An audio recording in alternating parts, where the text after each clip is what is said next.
Can I get a jump start from your cigarette? I'm out of matches. Okay, I remember that in August you played with 7 and other bands in a concert to legalize miscarriage. I remember, yeah. And are you implicated in other Are we what? You played in a concert with Yeah, it was a benefit concert. about miscarriage. So it's pro-choice benefit. Yeah, and are you implicated in other action such as kind of concert? I mean, as an action about miscarriage. Well, miscarriage isn't the right word, I don't think.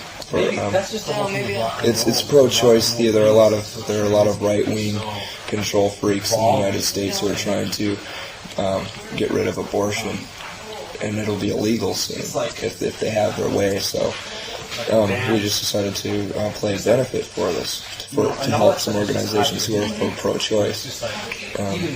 Some of them are very like underground, kind of like anarchist groups, and some of them are very legitimate who service their money in the right ways. But we're working with a lot of those groups for that night, but it's not a main platform that we like to stand on all the time. We don't want to be known as like this feminist and political type of band, because we don't feel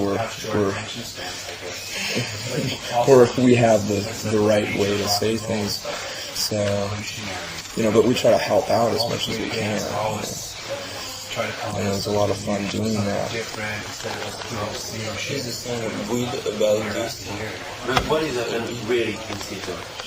Well, there's a song about rape, an anti-rape song called Polly. It's through a kind of a personal experience, just because I knew the person that was raped and tortured. There's not much I can say about it other than it's an awful crime, obviously. But I just decided to be really open about it with the lyrics and make it very like in your face, so people will maybe think about it a little bit.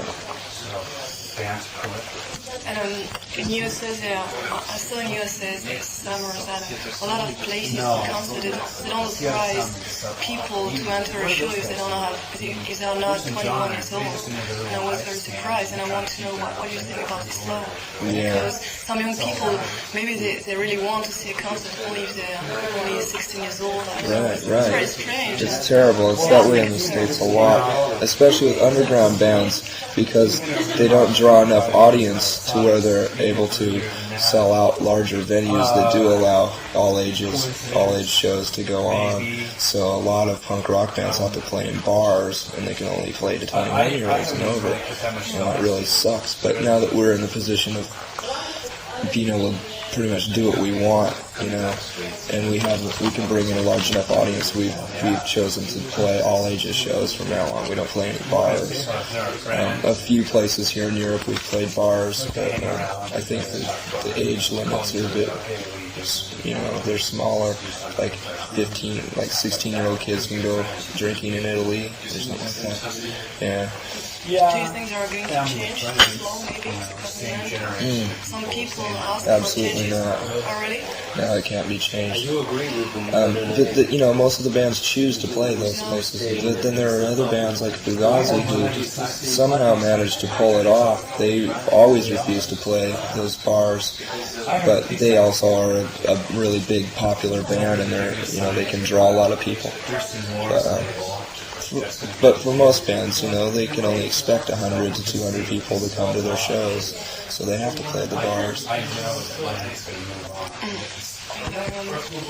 just want to ask you a question about religion, maybe, and what is your attitude on religion in front of the religious media? Because they have a big place in the television, for example.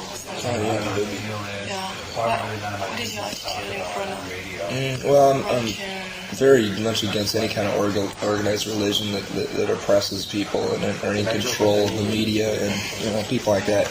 Typical punk rock stuff spewing out of my mouth, but I still believe in it, in fighting those kind of people, because they're exactly the kind of people who are trying to take away abortion rights and stuff like that.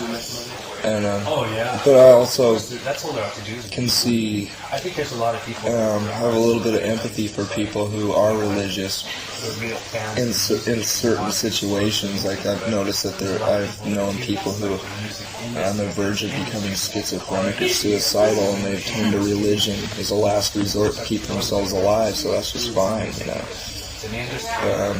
If there were any religion that I would abide to, it'd probably be like the Eastern religions, like a Hindu or something like that.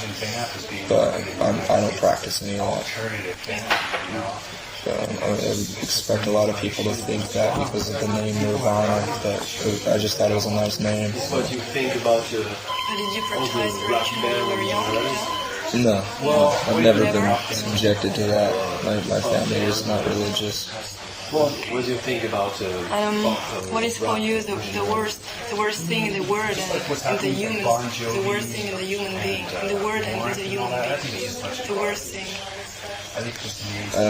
Gluttony. Make you feel very sad and hungry at the same time.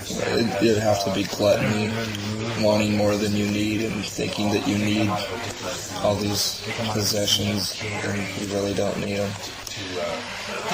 Wanting more than you really need. We've been accused of being really hypocritical because we're on a major label now, but those weren't the reasons. I mean, the main reason was just to make sure that people could find our music, you know. No, we're not afraid of it. You proved that you didn't set out to be an artist. No. There's nothing to buy into because we weren't offered very much money. We only got a little bit of money, you know, very small amount compared to most bands that sign. Which is good because then we can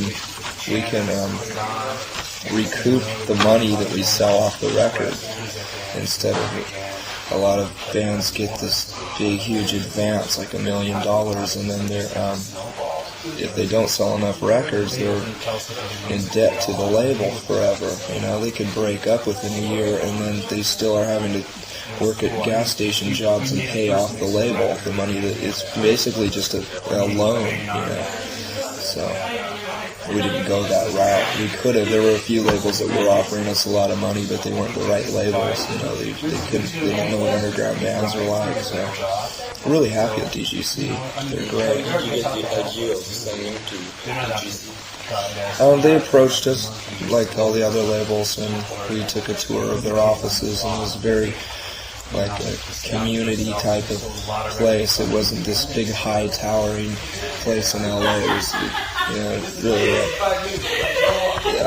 The offices of DGC are kind of like this hotel in a way. It's just like a big house, you know. And the main reason why we signed to them is because a lot of people who work in the alternative department have worked at independent labels before. Like there are a few employees that work there who've worked at SST Records and stuff like that. So they knew exactly what to do with us, and also Sonic Youth signed a year earlier, so they did a good job for them. What is your attitude in front of the big number of bootlegs from your songs? We found a lot of bootlegs from well, I don't mind live stuff, but it really irks me to know that there are people out there paying their rent and paying for their food just because of us, you know. I know there are some people out there that are selling enough bootlegs and making enough money to where they're able to support themselves, and we're supporting those bastards, you know. And I don't agree with it, especially when they are putting out stuff that wasn't meant to be put out. We didn't want anyone to hear the songs that were going to be on this album early on in the game, you know, before the record was released, because it's not much of a surprise if you have all these bootlegs and you've heard the majority of the album already. Just as a bootlegger, I told you later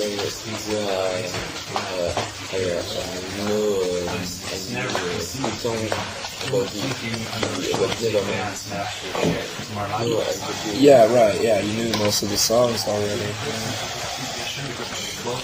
Yeah. Alright, Party Pumpkin, play my records. Can I I'm kick you in watching the the butt? West Coast, kick my ass. Please, kick my ass. Do you think that someone can reach the state of Nirvana one day, or do you think it's like a state that belongs to a legend and it's too over of human spirit? And have you ever reached the state of Nirvana? In live shows I have a few times. I've gone so completely out of my mind that I forgot where I was and felt a lot of energy coming out of me. Yeah, but How can you describe the state for you of Nirvana? well, I don't advise this, but if you take that much heroin and that much cocaine injected into your veins, it's pretty much the same effect.